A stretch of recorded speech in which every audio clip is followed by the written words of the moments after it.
बिहार की शोक नदी कहे जाने वाली कोसी नदी जो कि नेपाल में स्थित है।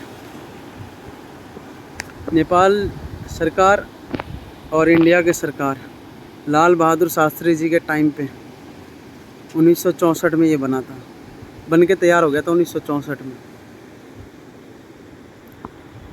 बिहार में इसे शोक नदी कहते हैं, लेकिन हम इसे शोक नदी नहीं मानते हैं। हम इसे कोसी मैया के नाम से जानते हैं। और माँ जिसे कहते हैं ना, हम माँ कभी किसी बच्चे का बुरा नहीं चाहती। तो उसी तरह हम जिसको गंगा में माँ कहते हैं या कोसी माँ कहते हैं, तो ये भी हमारे लिए बुरा क्या चाहेगी।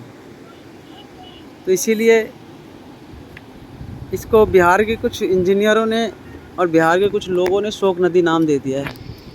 बिहार के अच्छे खासे पढ़े लिखे लोगों ने शोक नदी का नाम दिए इसे।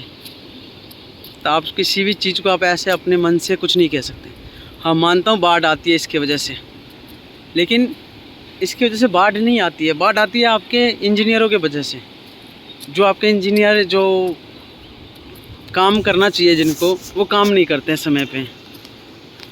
एक यही कोसी नदी है जिसका साल में कम से कम नहीं भी कुछ तो मुझे लग रहा है जहाँ तक 50 से 100 करोड़ रुपए इन्वेस्ट किया जाता है बिहार सरकार के द्वारा, और अच्छी खासी रकम की जाती है। ये भी नहीं, मुझे जहाँ तक मैंने देखा वो कह रहा हूँ मैं, 50-60 करोड़ 100 करोड़, ये तो कम है शायद, मेरे नॉलेज में इतना है। लेकिन पेपर वर्क में इससे भी ज़्यादा होगा।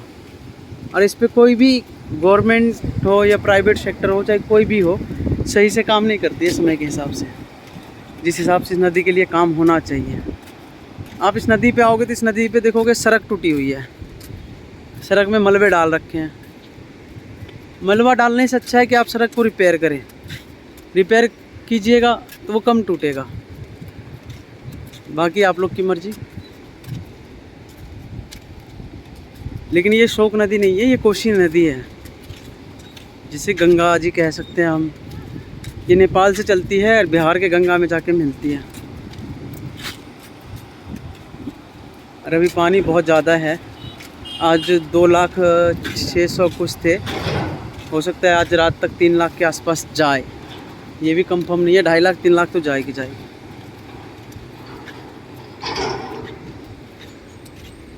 बाकी आप अपना कमेंट में राय दे सकते हैं, कोई ज़्यादा वो नहीं है कि इसे शोक नदी क्यों कहा जाता है।